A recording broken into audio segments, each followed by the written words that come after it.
So now we begin the recorded portion of this webinar.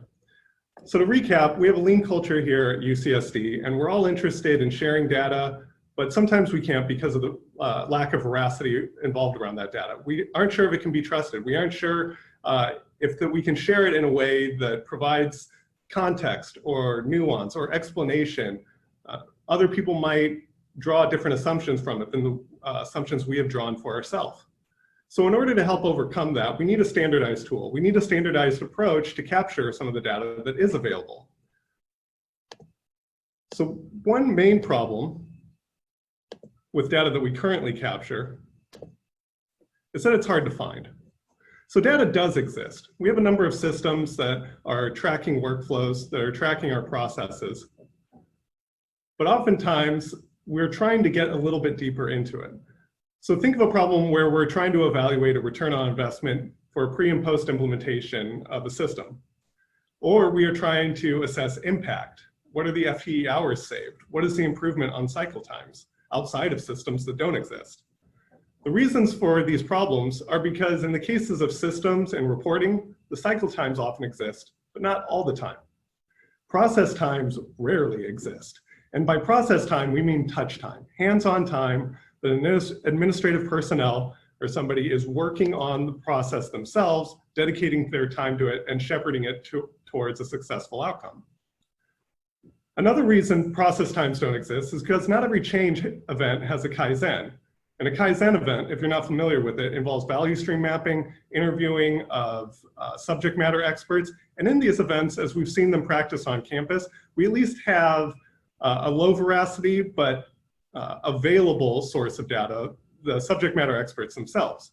We ask them to sort of ballpark or give a range. How long might this step take? How long do you spend on this specific task?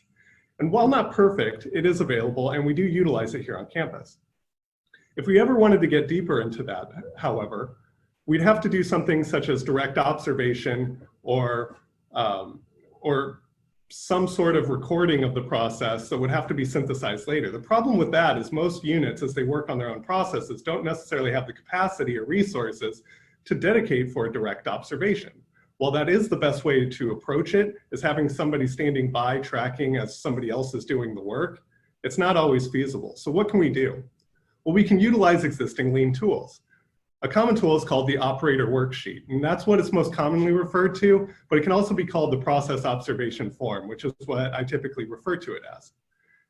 Now, the common practice with this is to directly observe the process as it's happening, but what we can also do is distribute the data collection burden to the subject matter experts themselves while they are dedicating themselves to the process. And what's nice about this is that we can engage subject matter experts already committed to the initiative. We often say that we want change to happen with somebody and not to somebody. Deploying the process observation form to the subject matter experts as they use the work and collecting the data around their processes is a way to make that more real. And also with the process observation form, as I mentioned before, that oftentimes in Kaizen events, we sort of ballpark it. Well, with this, we can go a little bit further in our current state mapping and measurement in order to better understand and more accurately summarize this data to make a more effective Kaizen event.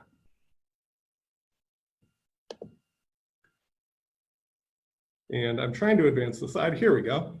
So I've talked about it enough, so let's see what it actually looks like. So this is a process observation worksheet, and it's a template version that I've been using myself recently. So there are a number of components in here, some of which you have to, you'll want to prepare beforehand.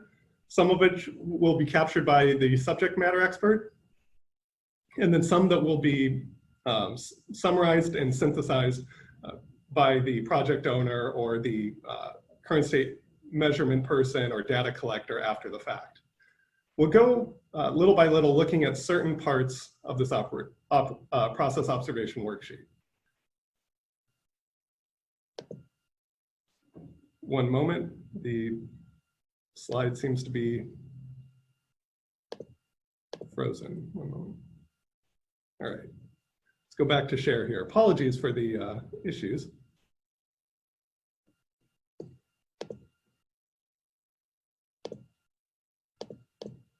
And for those who just joined us, I have everybody on mute, but if you have a question along the way, please be sure to add it to the group chat and I'll go over them at the end of the session.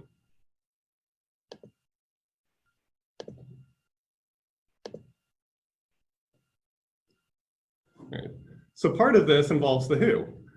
Who is this worksheet completed by? Who is the subject matter expert that was administering the process or observing the process directly to capture this time? Another portion of the who is an added part of the template that I've incorporated into my own is called the partner section. Oftentimes we have steps in a process that are administered by more than one resource at one time, and it's important to capture that when possible. The most important part is the what, the description of the observations. So typically this would be done by going to Gemba or going to the real place and seeing how the activity or the process itself is occurring. So you're documenting these steps, you're translating them into a process map, and you should be translating that current state observation in that process map over to this description of observations. I'll have a very good example later to show you, to show you more deeply exactly how that would work. You also have the when. This is helpful for reflection on making sure that for a pre or post review that you're matching as best as possible the date and time to the post implementation date and time. So for example, if there was a process that is greatly impacted by the fall quarter, it wouldn't make sense to review a process then and then do a follow-up assessment in the summer. Where? So the where is, where does the process boundaries begin and where do they end, as well as what area, unit, or department is it taking place in? And how often? What's the demand of this process? How many iterations do we go through a week, a month, or a year? So this typically, or ideally, should be filled out beforehand, before either doing the direct observation yourself or deploying it to the subject matter expert to essentially grade their own homework.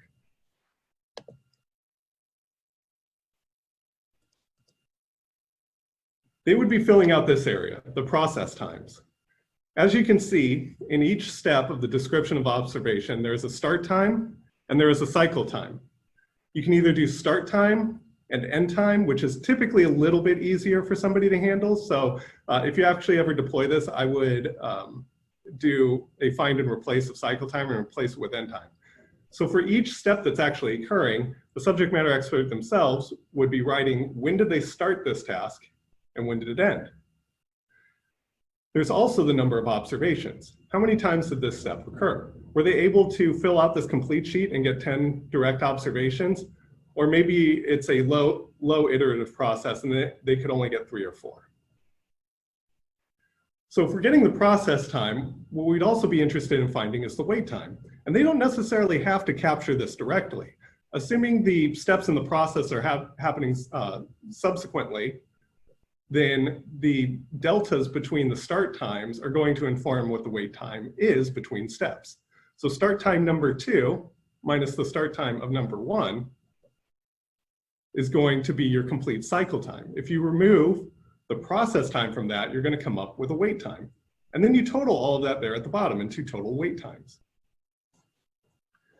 So when is the best time to use a process observation worksheet? It's very helpful for when data isn't available at all. As I had mentioned before, a lot of our systems are fairly good at reporting lead times and cycle times for some of the steps that are occurring, and process time isn't available. So that's when this is really important to use, but not all the time do we have processes that are leveraged by systems or that are even tracked within the systems they occur in.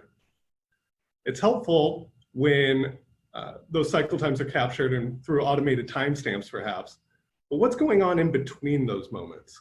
When those timestamps occur, somebody is actually working on that. How long did they spend on it? How much effort did they spend on it?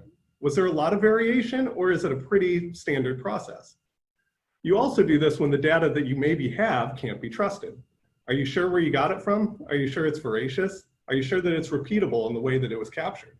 In that case, you would want to deploy the process observation worksheet in order to validate the data that you do have.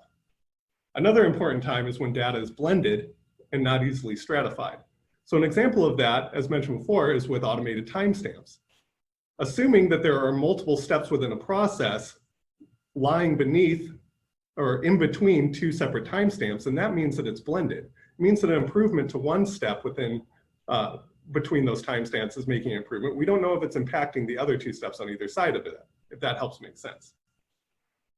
You also want to deploy it when you want frontline engagement, not for the direct observation where you would walk in with the sheet yourself, stand over their shoulder and watch them as they perform their work, but handing it off to them, teaching them how to use it, teaching them how to capture the data that surrounds their processes. And then you can drill into that data. You can find processing time, cycle time. You can better understand volume and demand. You can understand the range of a process. Does it take 30 seconds to 4 hours, depending on the type of case or what's happening or occurring within the process itself? Range can be very important to help us identify opportunities and what the ideal process should be. It can also help us identify throughput yield. Throughput yield is essentially a percentage to say, how many times did this step in the process have a successful outcome to advance in the process? And what percentage of the time did it have to get kicked back to a previous step in the process? So throughput yield helps us to determine errors as they're occurring in the process. We can also use throughput yield to determine different courses within the process. So for example, on a process map, there's oftentimes a decision diamond. Maybe it's faculty rank. Maybe it is a student type, whether freshman, graduate student, or medical student, and it needs to go down a different path. The process observation worksheet can help us identify that as well, and I will show you that later. We can test assumptions of our current state map activity. As I said before, the steps in the process that we add to this sheet are determined by the current state map. If while documenting the process, the subject matter expert is putting start times that seem out of order of the map itself, then you're able to reconcile that because that data is actually being captured while the process is being administered, and it can help inform an edit of the current state. It clarifies responsibilities. Perhaps in a process map, an activity is sitting in one person's swim lane, when on the ground, it's actually occurring in somebody else's work queue. It can reveal differences in operator standard work. If you were to pass this sheet off to 4 different people who perform the same process, perhaps it'll reveal some inconsistencies or variation in how the work is performed, and it'll give us an opportunity to find a best practice or to cross-train one another. It creates awareness and engagement of the process, and the best part about it is all you need is a printer and a pencil. So because the distribution of the process observation worksheet happens in Gemba, it happens in the real place, I'd be remiss if I didn't share how to behave when in Gemba. Explain why you're there. Give them your role and purpose. Today I'm here to determine how it is that you do your job. What goes into doing your job? And reassure the person that you'll be observing or interviewing them about their process. You always focus on the process and not the people performance. You make sure to reiterate over and over, this is just to determine how does this process normally go? If you need to give them reassurance, make sure to let them know that the data and observations of today won't be attributed to them by name if that is ever needed. Also, just observe, do not criticize. It's important to choose your words carefully, but also how you say them.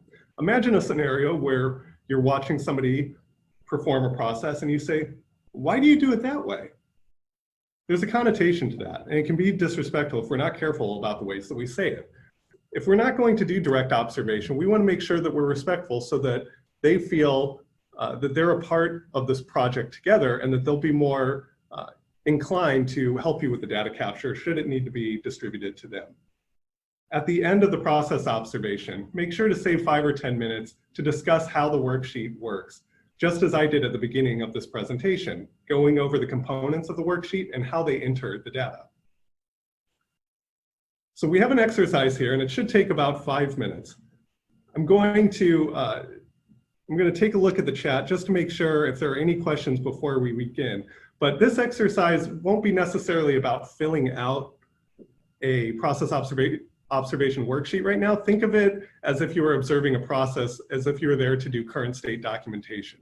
I'll give you a minute to take out a pencil and paper or to pull up Microsoft OneNote or a Word document because what I want you to do is watch a video after this, and we'll watch it a few times. And I want you to document the steps in that process.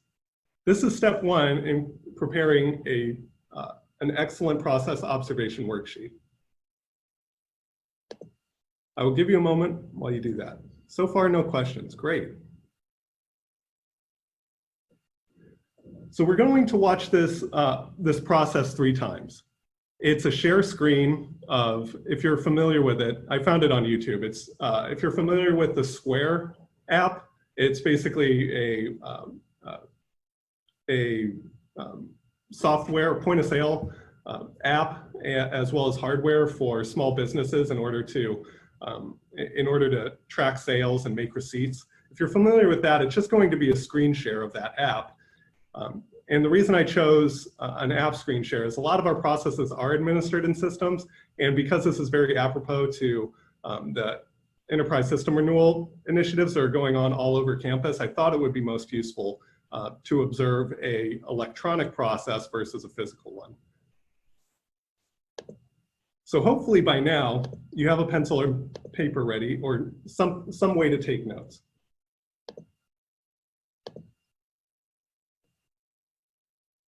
So before you begin observing a process, there are questions to ask. Understand the process boundaries. Ask your subject matter expert, what are the triggers to this process? What crosses onto your desk or into your work queue that tells you that you need to begin? And then once it's complete, what is the output? Capture high level, who is involved? Does it all stay in your area, or are there handoffs that occur? High level, before we start observing the process, can you explain it to me in 30 seconds? This will help them to get out of the minutia, talk a bit about at a high level what the process is like. That way you have a set orientation before going into the observation, and then you can start observing the granularity of the process itself.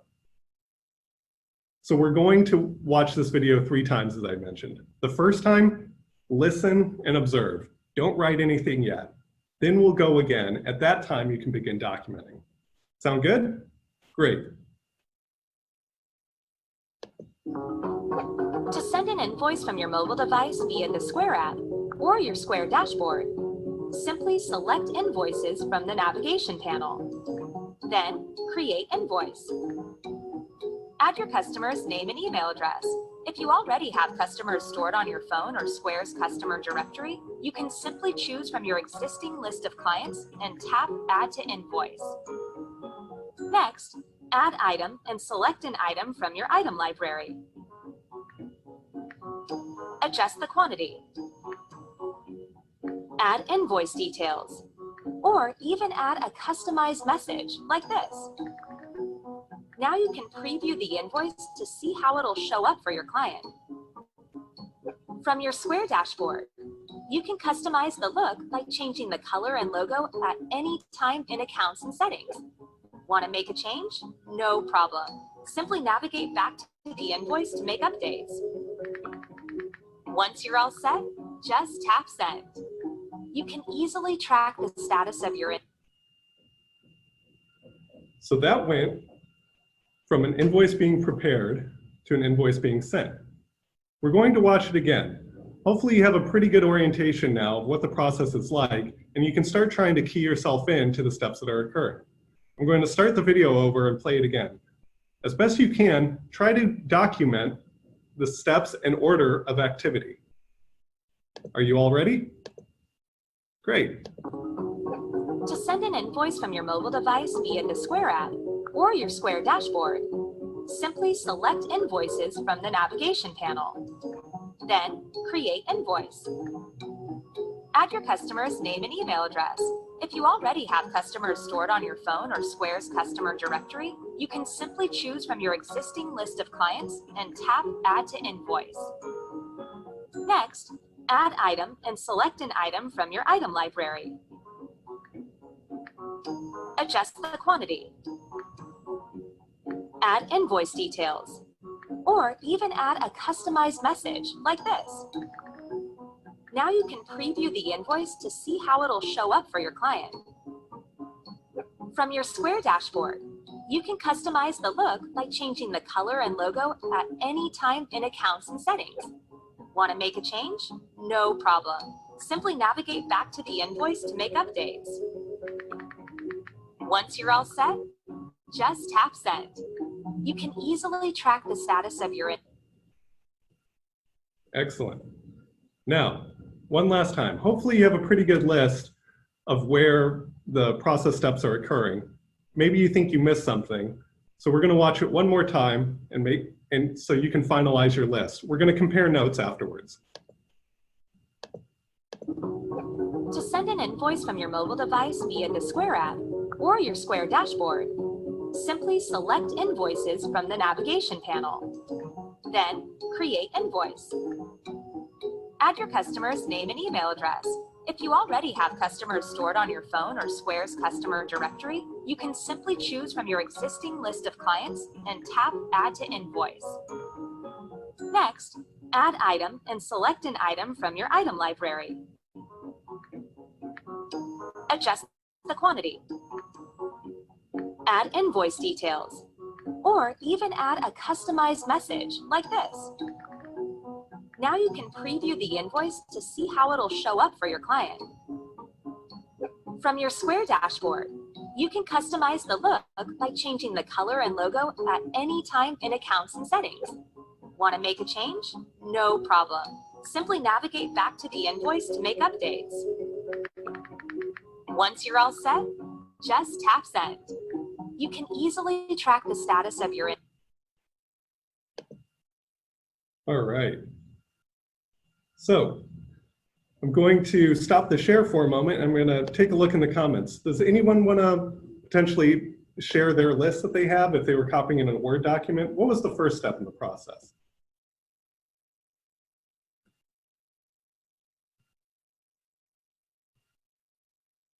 Open the app, correct. And then next we had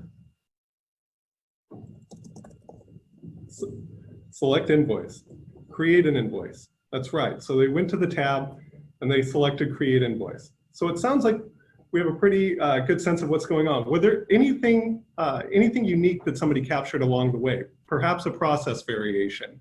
It wasn't explicitly stated, but did anybody catch one or two things? How about during the add a customer portion? So in the example provided, she was pulling from an existing list of customers. What's unsaid there is what happens if it's a new customer. So that wasn't quite captured in there, but we can understand that if that customer info wasn't already in contacts, that should be a possible variation of the process, and it's potentially something that we want to capture.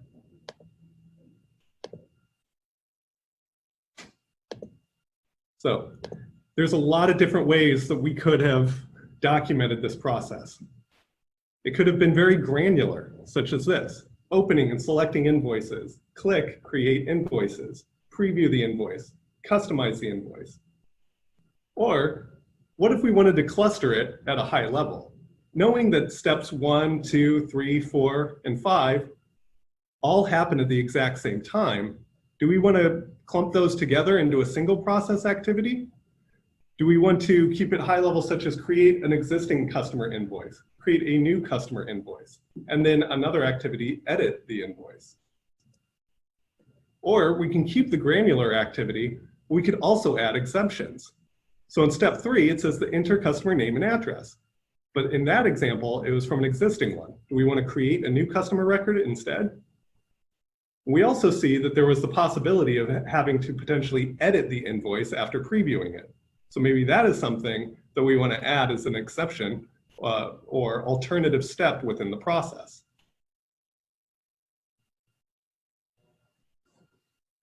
So once we have our data listed and we fill out that left side of the operator worksheet, we want to pass it off potentially to the subject matter experts to sort of grade their own homework. This is to reflect the process, not your performance in any way. Use very sensitive, respectful language. We're looking to capture touch time and cycle time. Explain how to collect it. Make sure that they're not only capturing process time, but they're also keeping in mind what is actually waiting time. Is there a part of the process where they're waiting for a system to boot up and they're doing other work at the same time? In that case, that's not necessarily process time. That needs to be captured distinctly as wait time as well. You can advise them to use a stopwatch, use a stopwatch app, or just look at the clock in the corner of their screen. Now here's where it gets a little tricky. Make sure that they're getting 30 observations. 30 observations is ideal because it's the minimum for statistical rigor, the bare minimum, in fact. So what we would like to see are 3 observation periods. So one period that's happening maybe a Monday morning, another that's a Tuesday afternoon, and maybe one that is Friday middle of the day. And in each one of those observation periods, we'd like to be capturing 10 consecutive observations. The reason that it has to be consecutive is that helps eliminate bias in any of the observations because there's potential for selection. This is an easy one. I'm going to document here. If it's consecutive, however, difficult or hard, they have to be capturing that data. Ask them to be as accurate as possible. Additional reassurance may be needed here. Reiterate that it's only 30 observations. Don't stress over being perfect. Directionally correct is all we need. You don't have to have this down to the seconds. If you have this within increments of 5 or 10 seconds, that's just as good. And be flexible. Oftentimes you'll find resistance. 30 observations, I don't know, that's a whole lot. In that case, be a little bit flexible. Maybe distribute 3 operator worksheets or process observation worksheets to 2 other subject matter experts that are also administering the same process. Engage other staff and work with them on alternatives. If they just aren't feeling it, if they don't want to be capturing data for the processes they're already doing, or they would find it too distracting, then you may just have to go to direct observation. If you voice that as an alternative, I'll be quite honest, they may decide that they can handle documenting it themselves because they don't want you standing over their shoulder for an entire day. And I don't blame them. I don't like doing it either. So the day of Gemba, you go there, you do your process interview, you observe and document it, and then you teach the process observation worksheet. They're going to be collecting that data. And then you're going to take it back and you're going to collect it. You're going to enter it onto the current state map and possibly validate any existing data that already exists. Filling out that sheet, just like we did earlier, we were capturing the steps within the Square invoice creation process. Here's just a generic process. And these steps within it, we simply take and add to the description of operations. Apologies. And here's what it might look like afterwards. This is just an example process observation worksheet that I filled out for myself on a process I was actually familiar with here on campus. But there's the description of operations. There's also exceptions to it, such as editing an invoice and creating a new one that doesn't have an existing template. Yes, it looks a little bit messy, but there's a lot of valuable data in there. And if you can synthesize it into meaningful data, then that's really, really great. Types of data defined. I just want to make sure we're talking about data in the same way. Process time equals touch time. Hands-on time. Cycle time equals process time plus wait time. Workflow timestamps are a good example of this. Lead time is the sum of all cycle times from input to output. Throughput yield is the percentage of the time that the product or information progresses within the process, or if an exception occurs.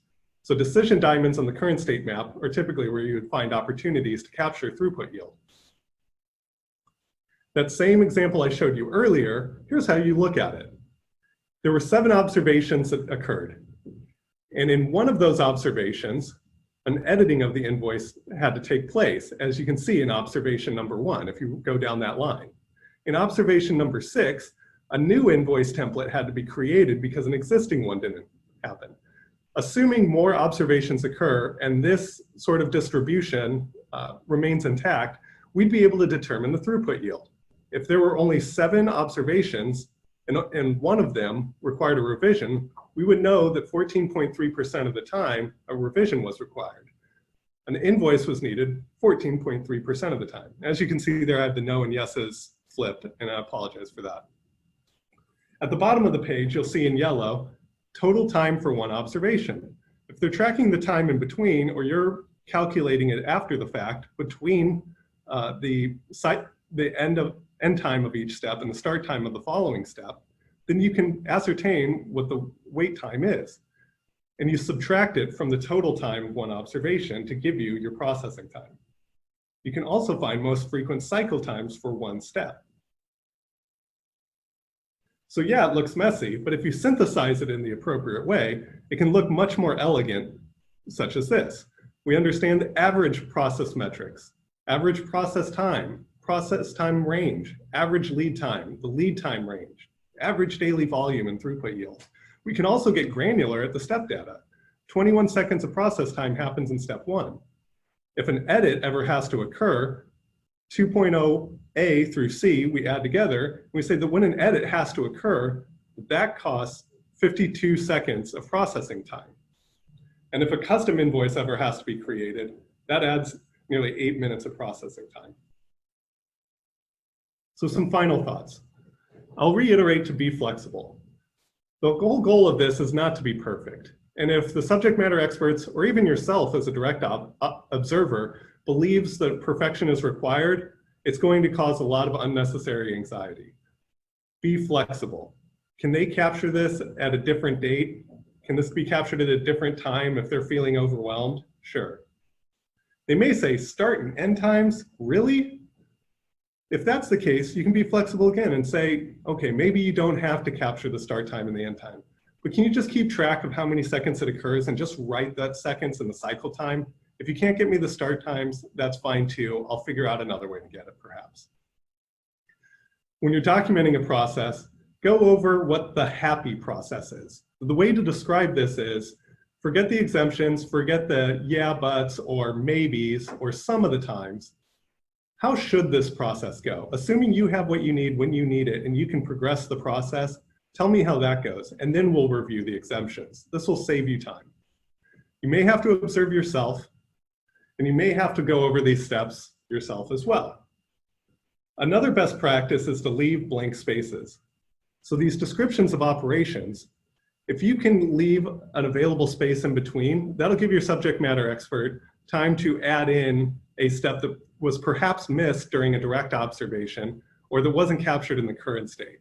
This just makes it easier on them should something unexpected occur. You also need to assess what your level of granularity is. That's going to be predicated on the process itself and the process opportunities and how long each step in the process itself takes. Be directionally correct. This doesn't have to be perfect. And stop random acts of Kaizen. What I mean by that is that this process observation form doesn't have to be done only for a Kaizen event. This can be done for all of our current states, because if we can capture all of our current state metrics, it'll give us an evaluation tool as far as what processes we should be applying Kaizen towards. That way it's no longer random, but it's targeted to the data and it's targeted to the opportunities that we have. So in closing, I hope that you guys found this helpful. I'm going to be sharing the template and the video on the bcop.ucsd.edu website, where you can pull it for yourselves, or you can go online. There are a number of existing process observation work forms. They're also called Operator Worksheets, available online. And you can start using these yourselves for the processes that you administer. Or maybe you're currently in a change initiative yourself for your unit, for your department. Maybe now is the time to deploy this tool to get better data, deeper data into the process and help inform some decisions that we make. So with that, I'll stop the screen share here and see if there's any questions. So none were added during the course of it. If there's any now, I'll be happy to stick around for another minute or two. Otherwise, you're free to leave. I want to thank you all so much for joining me. I look forward to working with many of you in enterprise system renewal activities, as well as other engagements on campus as we partner with different groups at operational strategic initiatives. But most of all, I'm glad to work with you and be partners with you, and part of the community, the business excellence community of practice. So thankful to have you joining this community and help elevating the culture that we're establishing here at UCSD. Thank you all.